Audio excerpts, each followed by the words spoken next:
For the past few years, I've done several stories on sexual assault. If you've seen any of them, you've probably already figured out Utah has a sexual assault problem.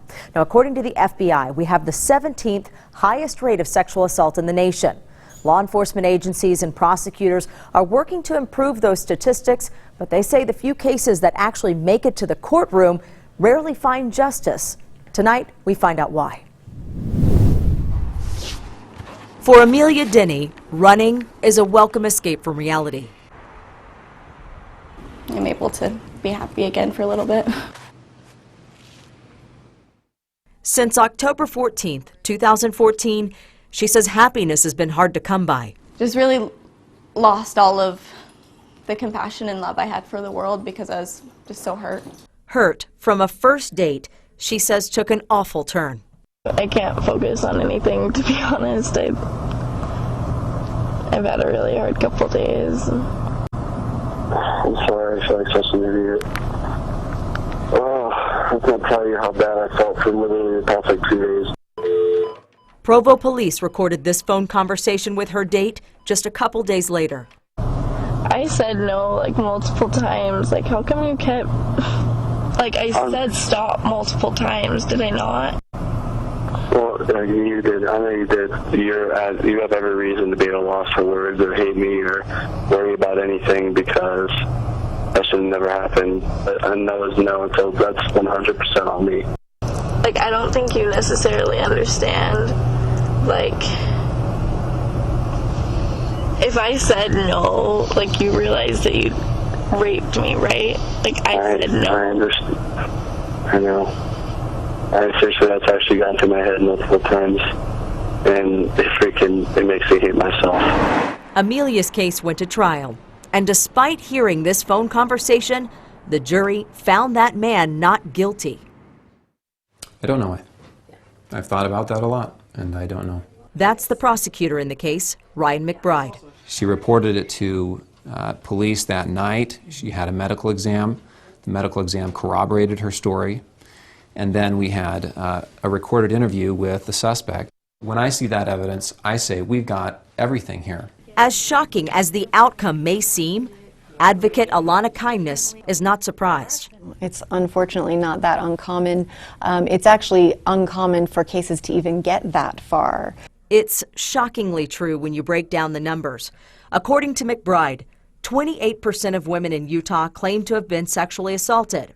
Of that 28%, only 11% report to law enforcement, and only a small fraction of that number will end up in prosecution.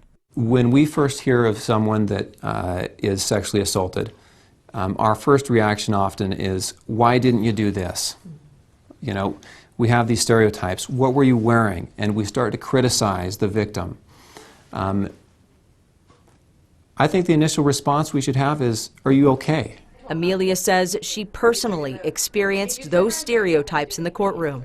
The jury should have cringed hearing his attorneys say that my shorts were too short, and they didn't. They agreed. It doesn't matter what I was wearing or what I did. I said no, and that's all that matters. Clothing is just one of several rape myths McBride addressed. Another, victims should fight. It would be better to die fighting than to be raped. And that's not how we act as humans.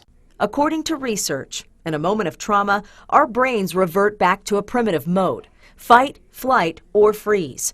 And up to 50% of victims freeze and can't fight back. It's called tonic immobility.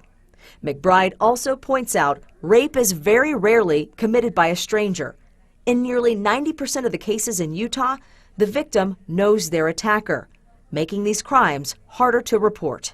The final misconception is that most rape cases are false reports. Yeah, that happens, but it's extremely rare. According to research, only 2 to 8% of reported rapes are false, which would mean 92 to 98% of victims are telling the truth. We'll have a safer community if we start by believing.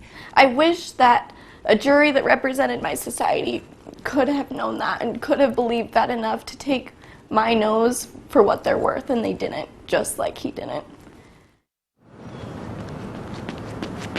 While the case is now closed, healing has come slowly for Amelia. I just really want to get to a place where it's not the first thing I think about every morning, and want to get to a place where I can go a couple days, a couple weeks, a month without thinking about it. And Until then, she runs to find those moments of happiness.